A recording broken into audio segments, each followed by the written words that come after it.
Hi everyone, welcome back to DK Sharma education hub. आज के इस वीडियो लेक्चर में हम देखेंगे the chapter number 4 of NCERT history class 7th। तो आज का जो चैप्टर है that is about the Mughals. आज हम देखेंगे कि मुगल्स ने कैसे अपना इंडिया के अंदर इस्टेब्लिशमेंट करा था। तो पहले बाबर आएंगे, फिर हुमायूं आएंगे, फिर अकबर आएंगे एंड सो ऑन। इस तरह से उनकी जो भी जेनेसिस थी, जनरेशन थी, वो आपको देखने को मिलती है। So let us understand about the Mughals. But उससे पहले आपको नोट्स बनाने की कोई ज़रूरत नहीं है बिकॉज मैंने नोट्स ऑलरेडी बनाए होते हैं। So you can just download them from my Telegram channel, और टेलीग्राम चैनल का लिंक आपको ऑलरेडी डिस्क्रिप्शन बॉक्स में दे रखा है। चलिए स्टार्ट करते हैं विद द मुगल्स। तो मुगल्स का जो मेन टाइम पीरियड है that is around 16th to 17th century. ठीक है, अब देखो, इंडिया की टेरिटरी छोटी तो नहीं थी, बहुत बड़ी टेरिटरी हुआ करती थी, और जो लोग थे वो भी डाइवर्स थे, यानी कि डिफरेंट थे, डिफरेंट कल्चर्स हुआ करते थे उनके। और ये एक रूलर के लिए, एक किंग के लिए बहुत टफ बन जाता है ऐसी डाइवर्स कंट्री को which is full of different cultures और रिचुअल्स, उनको मेंटेन करना। ठीक है, और ऊपर से उस टाइम पे इतने रिसोर्सेज भी नहीं हुआ करते थे। और मुगल्स जो थे वो अभी फर्स्ट टाइम इंडिया के अंदर आ रहे हैं, ऑल दो दिल्ली सल्तनत आ चुका है एंड यू विल सी कि मुगल्स भी आने वाले हैं। ठीक है, तो मुगल्स आने वाले हैं तो दे विल सी कि एक तो टाइम कम होगा, और टाइम, इतने ही कम टाइम के अंदर लोगों के दिल भी जीतने हैं। So how they are going to establish their empire, let us see that. जब जैसे ही 16th सेंचुरी का हाफ पीरियड निकल जाता है तो वो अपना जो किंगडम है, मुगल जो हैं वो अपना किंगडम एक्सपांड करते हैं, जो आगरा है वहाँ से लेके दिल्ली तक। और 17th सेंचुरी तक देखते हैं हम, जितने भी सब कॉन्टिनेंट के हिस्से थे उन्होंने अपने कंट्रोल में ले लिए थे। उन्होंने बहुत सारे स्ट्रक्चर्स इम्पोज करे for administration and ideas of governance, जो कि बहुत टाइम तक जो भी रूलर आए उन सभी ने भी फॉलो करे। तो मतलब आज भी उनकी पॉलिटिकल लेगेसी हमें देखने को मिलती है। ठीक है, you can take an example of Akbar. अभी तो बाबर के बारे में पढ़ेंगे हम पहले, और उसके बाद हुमायूं, देन अकबर। अकबर की जो एडमिनिस्ट्रेटिव पॉलिसीज़ थी उनको आज भी एनालाइज किया जाता है। That's why this chapter is very important.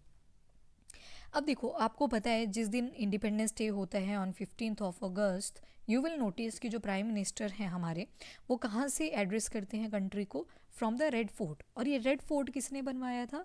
Mughal emperor ने। तो ये जो रेड फोर्ट है that is basically a residence of the Mughal emperors, और you can see the image Red Fort. बहुत सारे लोग यहाँ पे गए भी होंगे।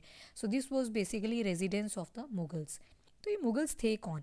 यहाँ पे इमेज दिखाई गई है आपको। ये मुगल आर्मी है जो कि कैंपेन कर रहे हैं अपनी, ठीक है, वेरियस वॉर्स लड़ रहे हैं in order to expand their territory. तो मुगल्स ना, इनके जो ये दो लोगों के डिसेंडेंट माने जाते हैं, यानी कि जो इनके एंसेस्टरी है वो दो जगहों से लिंक है। तो कौन कौन सी वो लीनिएजेस हैं, लेट अस सी। अगर मदर साइड देखें तो they are believe to be descendants of Genghis Khan, जिनको चेंगिस खान भी लिखा जाता है। और इनकी डेथ हो गई थी वैसे तो 13th सेंचुरी में, 1227 के आसपास। देन मंगोल रूलर, जिन्होंने क्या किया था, रूल किया था चाइना और सेंट्रल एशिया वाले पार्ट में। तो चेंगिस खान के बारे में आपको पता है, काफ़ी ज़्यादा स्ट्रॉन्ग था, ऑल्दो बहुत बुरे कामों के लिए भी जाने गए हैं हिस्ट्री के अंदर। तो मदर साइड से तो आगे चेंगिस खान, ठीक है। बट वहीं पे फादर साइड से अगर देखें तो ये सक्सेसर थे तैमूर के। तो तैमूर की डेथ हो जाती है 1404 के आसपास। ये जो तैमूर फैमिली थी, they have ruled in the Iran, Iraq and modern day Turkey वाला एरिया। तो पहले टर्की हुआ करता था, अब तुर्की बन चुका है, नाम चेंज कर दिया है। हाउएवर, जो मुगल्स थे उन्होंने कभी भी, उनको पसंद नहीं था कि उनको मंगोल बोला जाए, बिकॉज यू विल सी जो मंगोल्स थे वो किससे लिंक्ड हैं? From the Chengiz Khan. क्यों नहीं था उनको पसंद? बिकॉज चेंगिस खान का नाम जोड़ा जाता है with the memory of massacre of innumerable people, बहुत सारे लोगों को उन्होंने मारा था। दैट्स वाई जो मुगल्स हुआ करते थे उनको, वो चाहते थे हमें तैमूर के नाम से जाना जाए, ना कि मंगोल के नाम से, बिकॉज मंगोल किसके नाम से एसोसिएटेड है? चेंगिस खान। ये भी बोला जाता है कि जो ये लोग थे चेंगिस खान के, देवर लिंक्ड विद द उज़्बेक्स, और इनके मंगोल कॉम्पिटिटर्स हुआ करते थे। ऑन द अदर हैंड जो मुगल्स थे वो प्राउड थे कि हम तैमुरिड एंसेस्ट्री से बिलोंग करते हैं, not at least of all because their great ancestor had capture Delhi in 1398। ठीक है, इसके बाद ये सेलिब्रेट करते हैं जीनियोलॉजी पिक्टोरियली। हर एक रूलर अपनी पिक्चर बनवाता है तैमूर के साथ और अपनी, ठीक है। तो मतलब इन शॉर्ट यहाँ पे इस पैराग्राफ में आपको ये याद रखना है कि जो मुगल्स थे they love to be called from the Timurid dynasty, not from the Mongolian dynasty. Mughal की मिलिट्री कैंपेन कैसी हुआ करती थी? You can see in the image very important feature. ये जो मुगल्स थे इन्होंने कैनन्स का बहुत ज़्यादा यूज़ किया था, ठीक है, गोला बारूद इन्होंने यूज़ करना शुरू कर दिया था। और ये जो कैनन्स थे सबसे इफ़ेक्टिव यूज़ करा इसका बाबर ने कब किया, जब इनकी होती है फर्स्ट बैटल ऑफ पानीपत। सब कुछ लिखा हुआ है आपकी एनसीईआरटी के अंदर, यू कैन सी हेयर। तो पानीपत के अंदर इन्होंने बहुत सारे कैनन्स करे थे। किस किस के बीच में आपकी फर्स्ट बैटल ऑफ पानीपत होती है, तो it was between Babur versus Ibrahim Lodhi. उस टाइम लोधी डायनेस्टी थी दिल्ली के अंदर, तो इब्राहिम लोधी के बीच में और बाबर के बीच में ये लड़ाई होती है। नाउ वी विल सी कि कैसी मुगल मिलिट्री हुआ करती थी, कैसे वो कैंपेन अपने लॉन्च किया करते थे। अगर अब बाबर की बात करें तो ये फर्स्ट मुगल एम्परर थे। इनका टाइम स्पैन रहेगा 1526 टू 1530। इन्होंने फरगना को सक्सीड किया था 1494 के अंदर। ये अभी तब की बात हो रही है जब ये 12 साल के थे। अभी इंडिया तो 1526 के आसपास आएंगे, बट जब ये 12 साल के ही थे ना, इनको क्या था, फरगना इन्होंने कॉन्कर कर लिया था। और इनके एंसेस्ट्रल थ्रॉन, इनके एक अंकल हुआ करते थे जिनके साथ उनकी नहीं बनती थी, तो एक मंगोल ग्रुप था अज़बेक्स, ये इन्वेड करते हैं जिसकी वजह से बाबर को भागना पड़ जाता है उस एरिया से।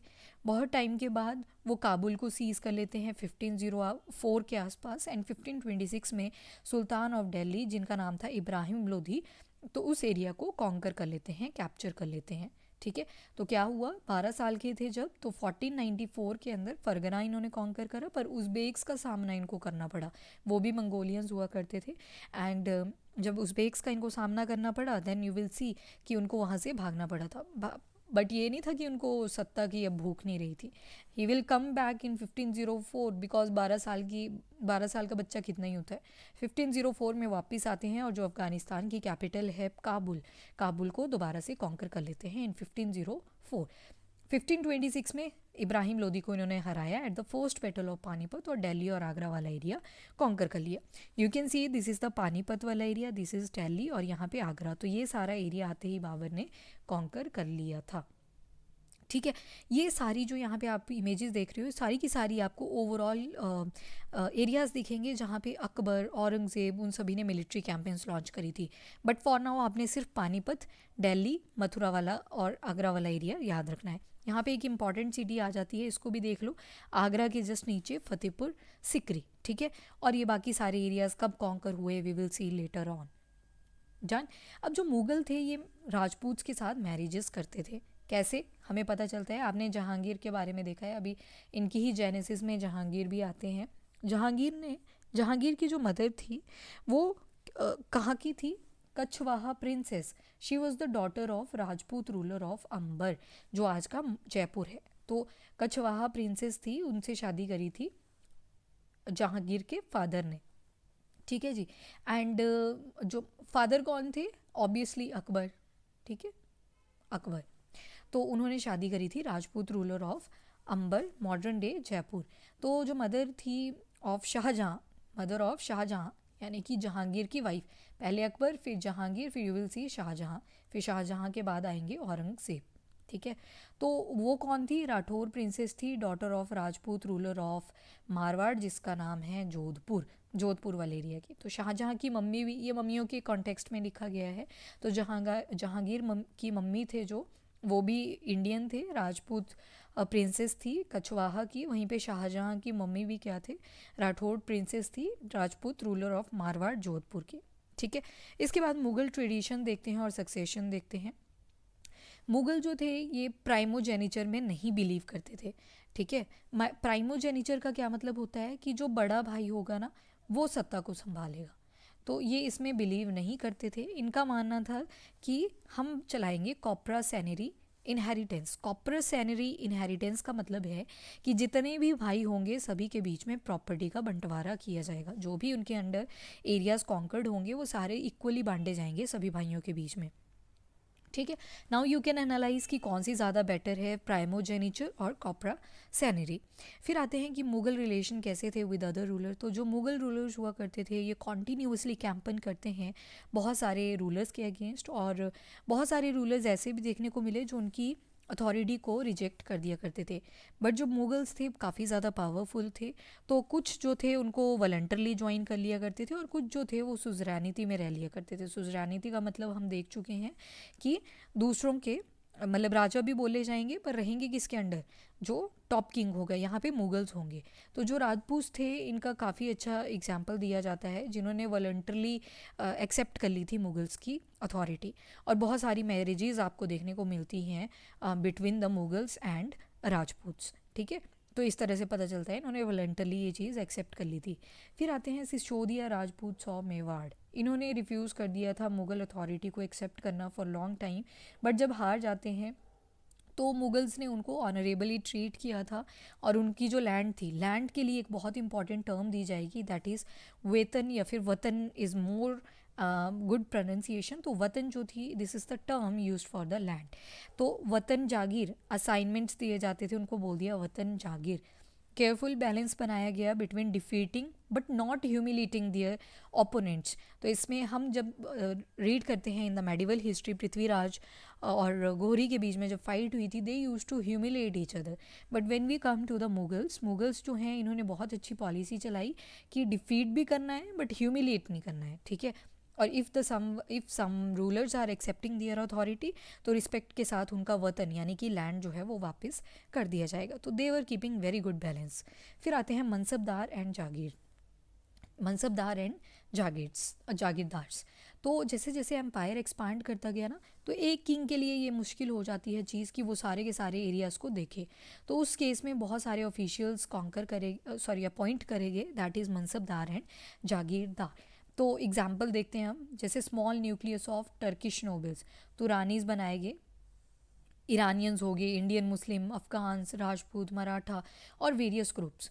Those who join Mughal service were enrolled as mansabdar. तो जिन्होंने भी मुगल्स को ज्वाइन किया फॉर गिविंग अ सर्विस, उनको बोल दिया गया मनसबदार। तो एक तरह से ऑफिशियल रैंक था।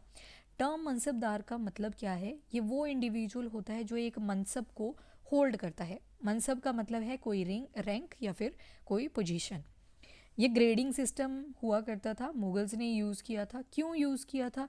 रैंकिंग के लिए, सैलरी के लिए, मिलिट्री रिस्पॉन्सिबिलिटी के लिए। यानी कि आप देख सकते हो अब क्या कर दिया गया, डिवीजन कर दी गई of labour according to work, different different mansabs दे दिए गए। चाहे वो फिर किसी के रैंक्स असाइन करने हैं या फिर उनको सैलरी देनी है या फिर कोई मिलिट्री रिस्पॉन्सिबिलिटी असाइन करनी है।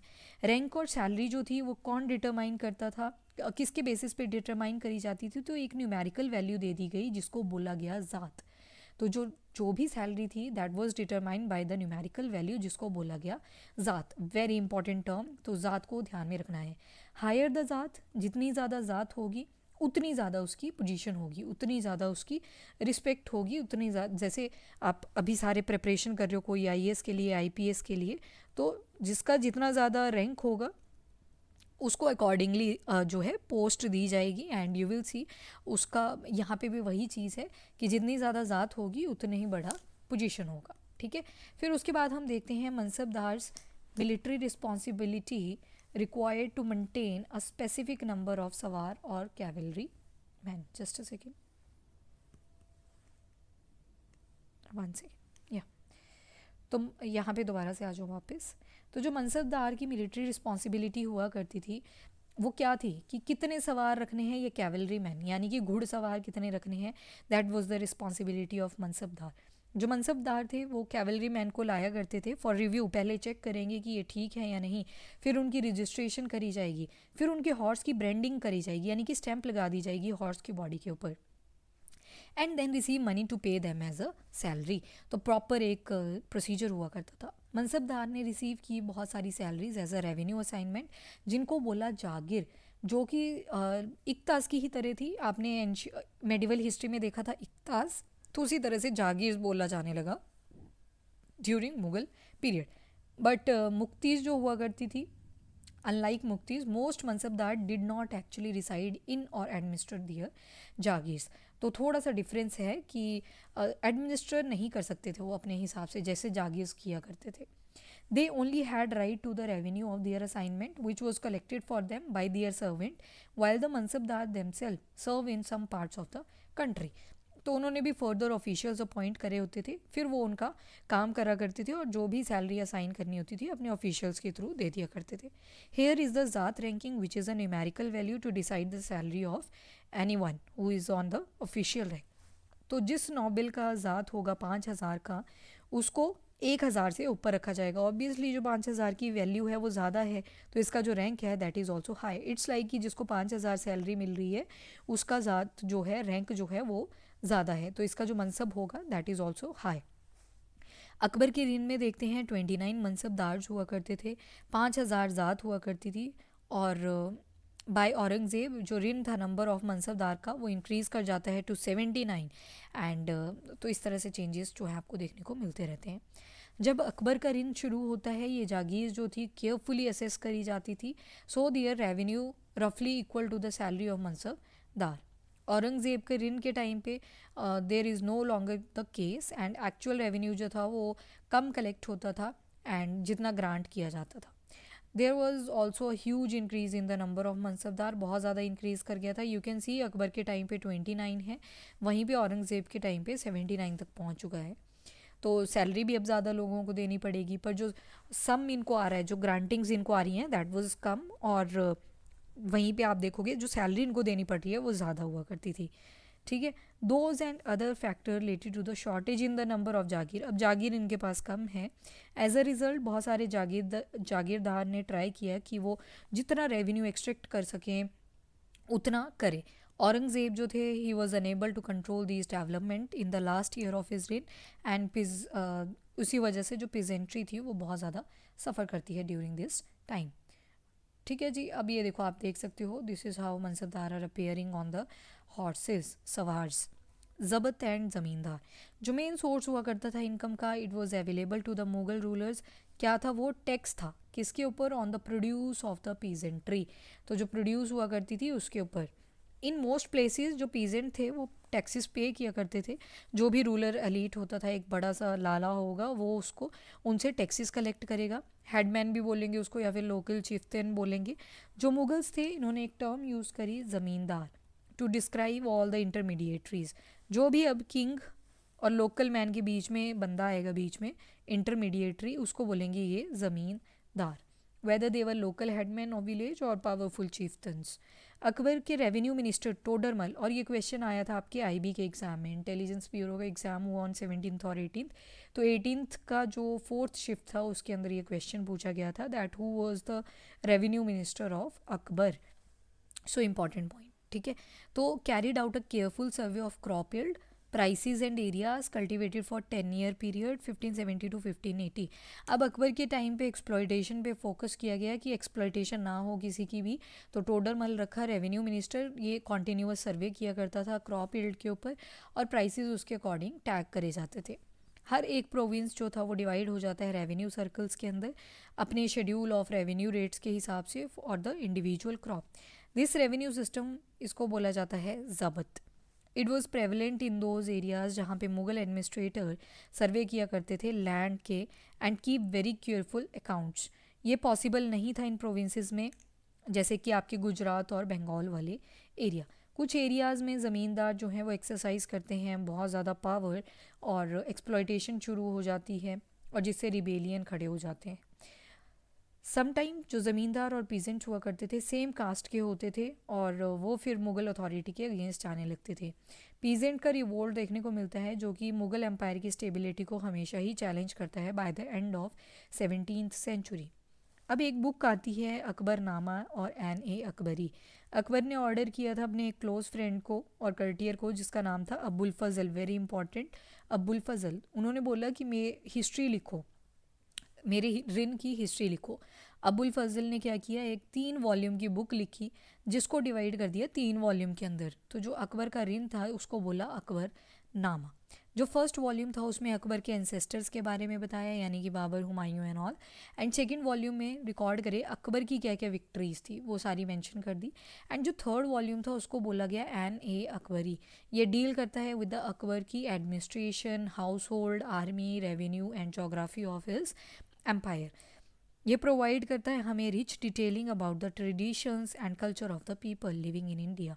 बहुत सारे इंटरेस्टिंग एस्पेक्ट्स हमें एन अकबरी के देखने को मिलते हैं।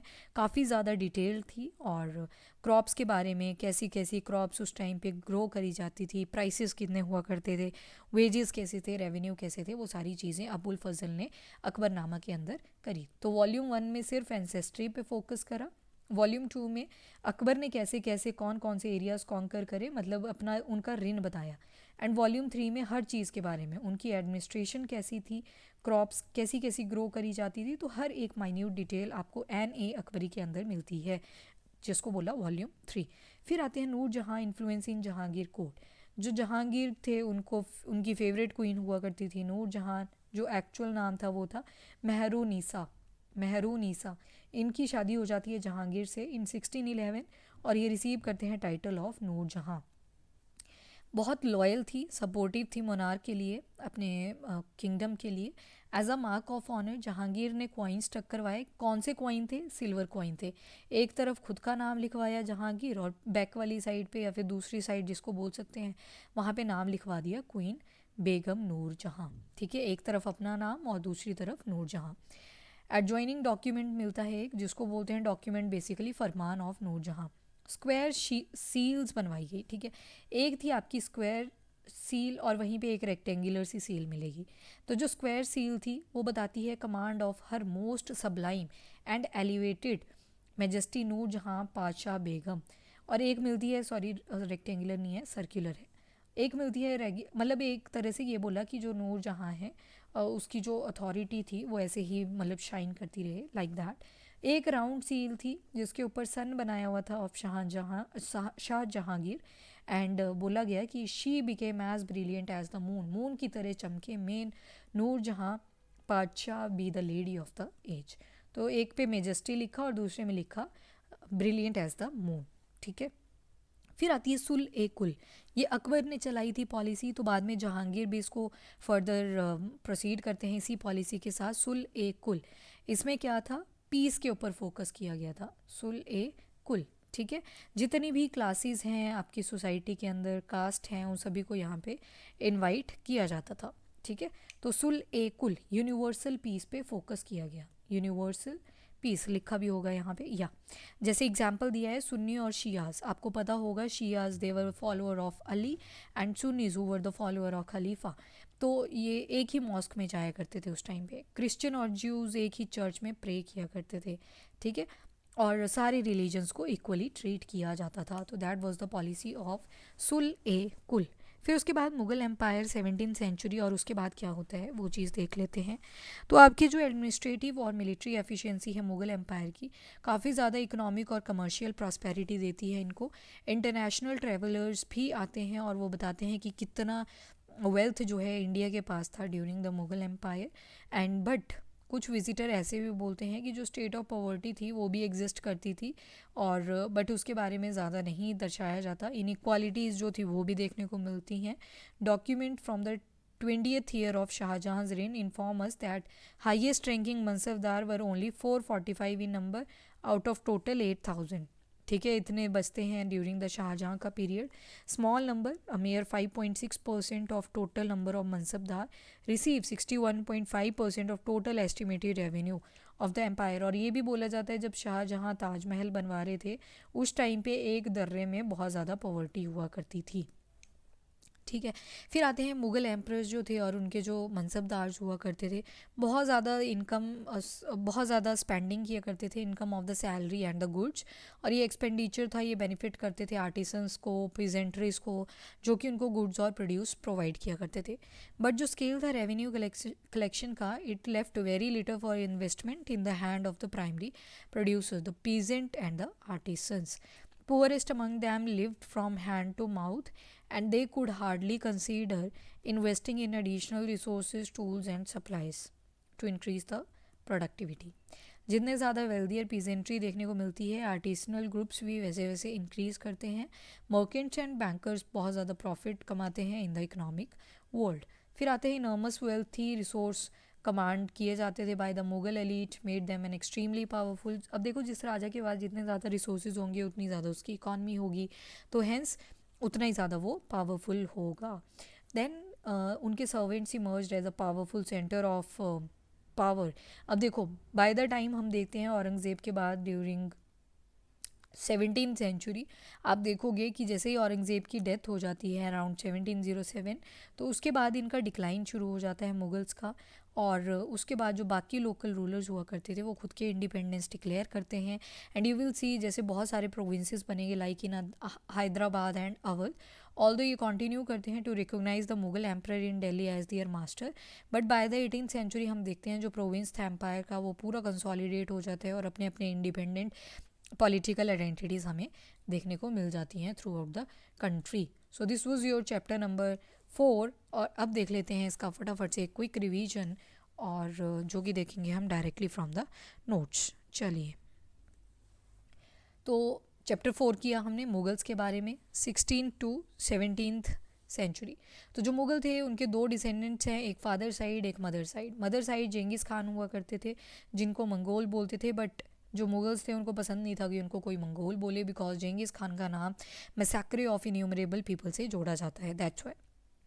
चेंगिस खान की डेथ हो गई थी अराउंड 1227। वहीं पे फादर साइड देखें तो तैमूर के लीनियज से बिलोंग करते हैं। 1404 में इनकी डेथ हो जाती है। ये इन्होंने रूल किया था ईरान, इराक और मॉडर्न डे तुर्की। 1398 तक की ही ये डायनेस्टी में बिलीव करते हैं, बिकॉज उसके बाद दिल्ली को कैप्चर करा था, दैट्स वाई। उज़्बेक्स जो थे वो मंगोल के कॉम्पिटिटर्स हुआ करते थे। एंड मुग़ल जो थे वो प्राउड फील करते थे जब उनको तैमूर लीनियज से जाना जाता था। अब बाबर की बात करते हैं। 12 ईयर्स के थे वो जब उन्होंने फ़रगना को कॉन्कर कर लिया था, बट जस्ट बिकॉज उज़्बेक का यहाँ पे उनको इन्वेजन देखने को मिलता है एंड इनको यहाँ से जाना पड़ता है। बट 1504 में इनका कम बैक होता है जब ये काबुल को दोबारा से सीज़ करते हैं। 1526 में ये डिफीट कर देते हैं sultan of Delhi Ibrahim Lodi. First battle of Panipat होती है और दिल्ली और आगरा वाला एरिया कैप्चर कर लेते हैं।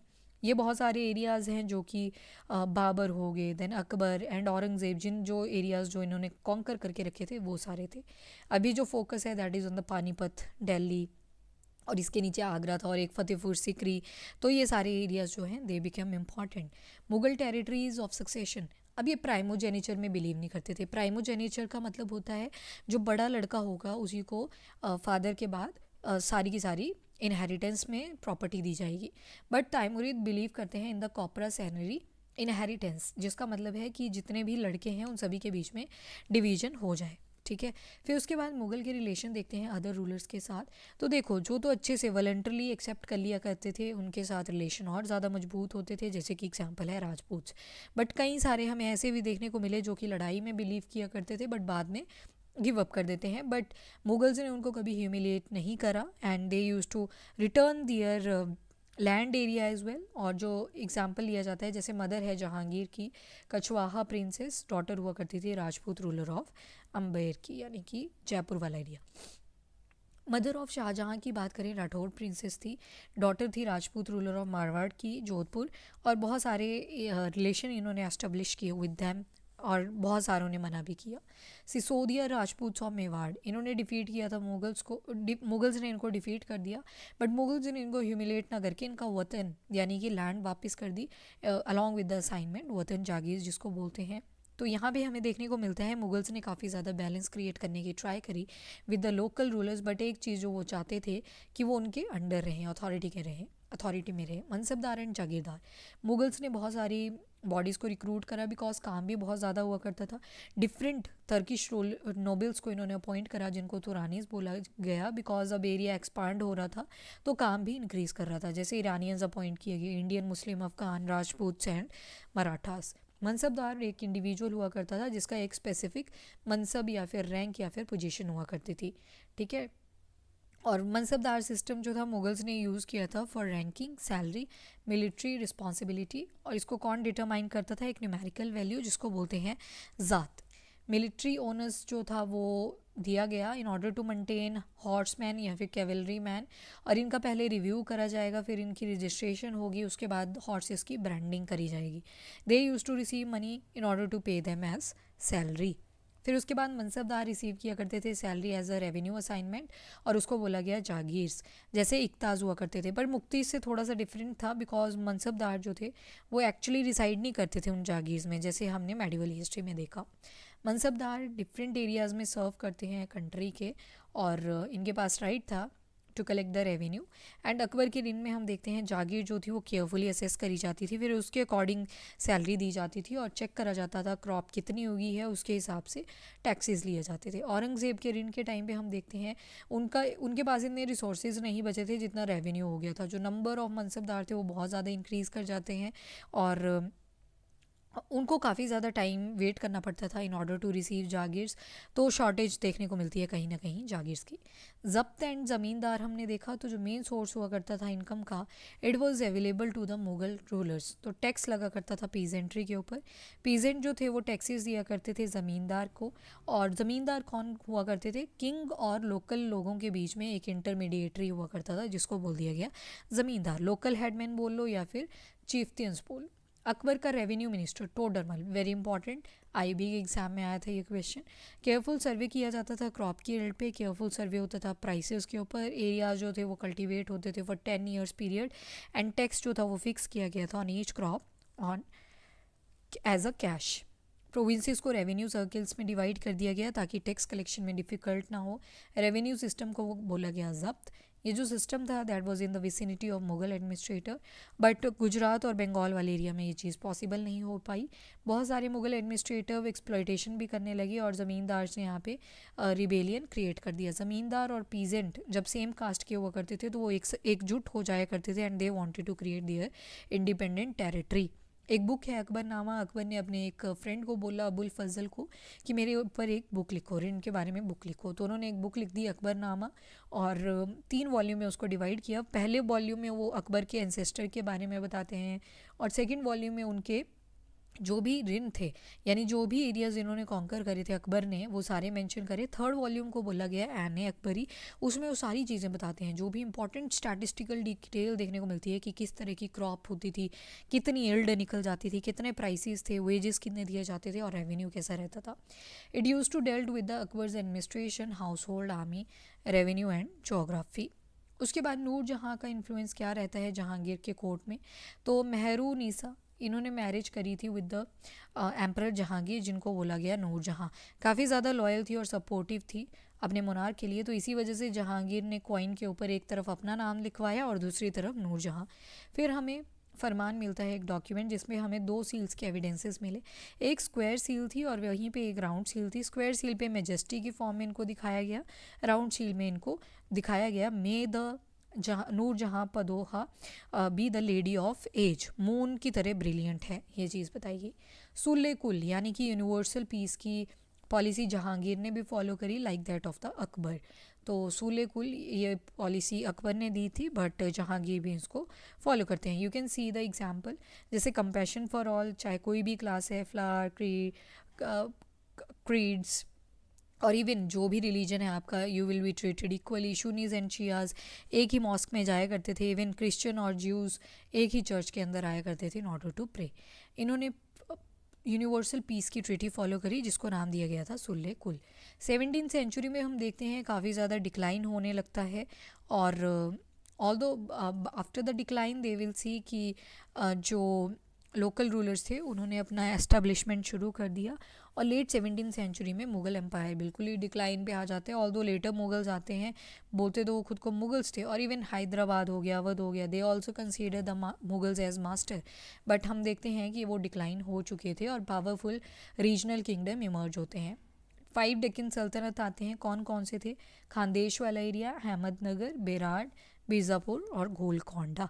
इसी के साथ आपका होता है चैप्टर नंबर 4 कंप्लीट। अब देखेंगे chapter number 5 in the upcoming video. Thank you everyone, have a nice day.